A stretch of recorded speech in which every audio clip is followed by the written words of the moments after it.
गहरी नदिया अगम कहे धरवा खेई के पार लगाए। गहरी नदिया नाव पुरानी खेई के पार लगाए। गहरी नदी क्या है?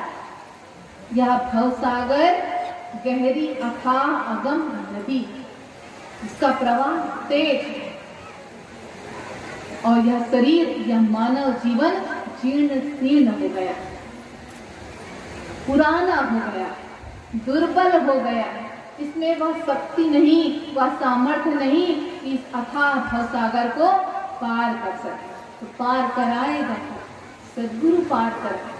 सद्गुरु वो खेवनहार है जिस मानव जीवन को इस भवसागर से पार कराए।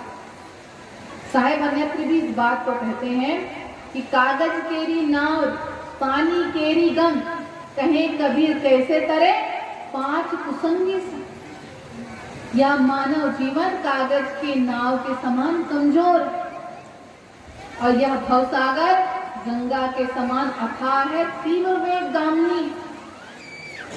और वैसे ही यह कागज की नाव कमजोर है, उस पर से पांच कुसंगियों को भी बिठा लिया तो कैसे भवसागर से पार उतरेंगे?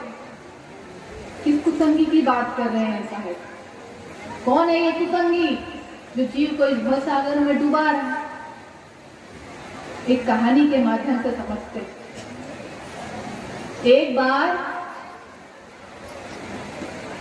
एक व्यक्ति संत जी के पास आया और बोला, संत जी मैं अपने जीवन का कल्याण चाहता हूँ, मेरे जीवन को धन्य करे, मुझे इस भवसागर से पार उतरने का राह बताएं, मुझे इस भवसागर से पार उतरने का मार्ग बताएं।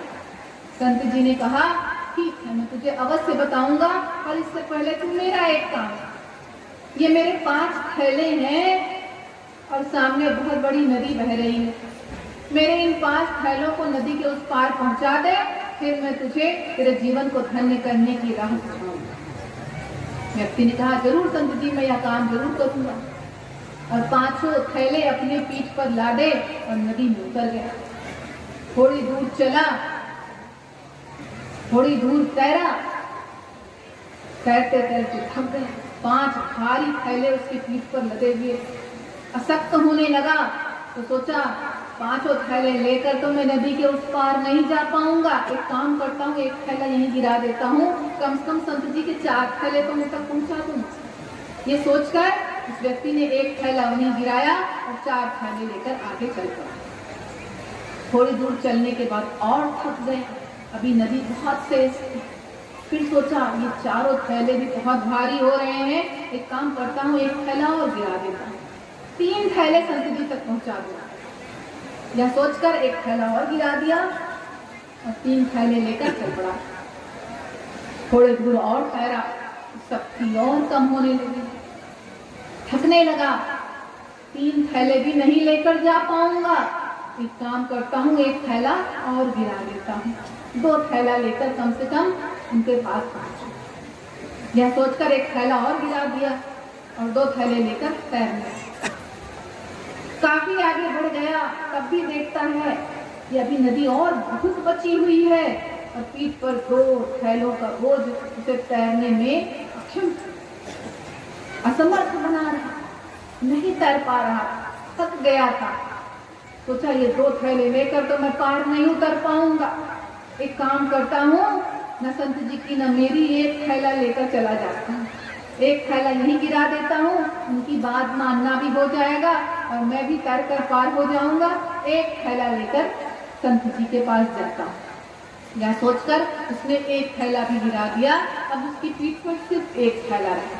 तैरने लगा, तैरने लगा, तैरने लगा, बहुत बड़ी गहरी नदी थी, तैरते तैरते थक गया, हाथ पैर फूलने लगा अब नहीं तैर पाऊंगा, अब यहीं डूब जाऊंगा, मेरे प्राण चले जाएंगे, अब इस थैले को लेकर मैं नदी पार नहीं कर सकता हूँ, मेरे प्राण यहीं चले जाएंगे। और जब प्राण पर आती है तो ये कुछ नहीं सूझता, तो उसने सोचा ये थैला भी छोड़ता हूँ, मैं किसी तरह से अपने प्राण बचाऊं।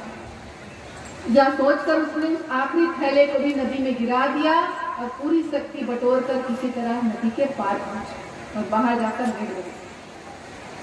देखा तो क्या देखता है नदी के उस पार संत जी मुस्कुराते हुए खड़े और बोले, किया मेरा काम। व्यक्ति उठकर खड़ा हुआ और संत जी के चरणों में लौट गया। संत जी दया करें, मुझे माफ करें, मैं आपका कार्य नहीं कर पाया। बड़े भारी थे वो थैले, मैं उन्हें लेकर नदी पार नहीं कर पाया, मुझे क्षमा करिए और मेरे जीवन को धन्य करिए। संत जी ने कहा, वो 5 थैले तेरे लिए ही तो थे, तुझे समझाने के लिए ही तो थे। जब ये 5 थैले लेकर तू एक साधारण सी नदी नहीं पार कर सकता, तो 5 भारी भरकम थैले अपने पीठ पर लाद कर भवसागर से पार करने की बात करता है। नहीं उतर पाएगा, डूब जाएगा। व्यक्ति ने कहा, कौन से 5 थैले महाराज, मैंने तो कोई 5 थैले न ढोए हैं अपनी पीठ पर। संत जी ने कहा, देख, काम, क्रोध, लोभ, मोह, अहंकार के 5 थैले तूने सदैव अपनी पीठ पर लाद रखा है। इसके फलस्वरूप तू भवसागर रूपी नदी में फंसा हुआ है, डूब रहा है और डूब ही जाएगा। तो जो कोई लादेगा भार तो नहीं उतरेगा पार, और यही बात है साथ। इस सार बात को हमें समझना है। इन विषय विकार रूपी थैलों को, भार को अपने जीवन से उतार फेंकना। इस हृदय से इन विषय विकारों को, इस हृदय को इन विषय विकारों से रीता करना है, निर्मल करना है, पावन करना है, पवित्र करना है, तभी इस भवसागर से पार कर सकते हैं।